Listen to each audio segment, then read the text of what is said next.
বেসামরিক বিমান চলাচল কর্তৃপক্ষের ফ্লাইট সেফটি অ্যান্ড রেজুলেশন বিভাগের পরিচালক গ্রুপ ক্যাপ্টেন মোহাম্মদ আহসান হাবিবকে তার পদ থেকে প্রত্যাহার করা হয়েছে। 22 জুলাই মঙ্গলবার জনপ্রশাসন মন্ত্রণালয়ের যুগ্ম সচিব আবুল হায়াত মোহাম্মদ রফিকের স্বাক্ষরিত এক প্রজ্ঞাপনের মাধ্যমে এ তথ্য জানানো হয়। প্রজ্ঞাপনে উল্লেখ করা হয়েছে, গ্রুপ ক্যাপ্টেন আহসান হাবিবকে সরিয়ে বাংলাদেশ বিমান বাহিনীতে ফিরিয়ে নেওয়া হয়েছে এবং তার চাকরি সশস্ত্র বাহিনী বিভাগে ন্যস্ত করা হয়েছে। এই সিদ্ধান্ত রাষ্ট্রপতির আদেশক্রমে কার্যকর হয়েছে বলে জানানো হয়।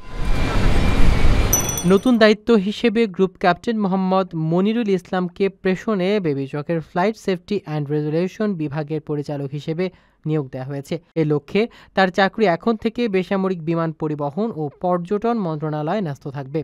সম্প্রতি দেশের বিমান চলাচল ও নিরাপত্তা সংক্রান্ত কয়েকটি ঘটনা এবং আলোচনার প্রেক্ষাপটে এ পদক্ষেপ নেওয়া হয়েছে বলে ধারণা করা হচ্ছে। তবে সরাসরি এ বিষয়ে কোনো মন্তব্য জানানো হয়নি। এই রদবদলকে কেন্দ্র করে বিমান পরিবহন খাতে নীতি নির্ধারণ মহলে নতুন নির্দেশনার ইঙ্গিত মিলছে।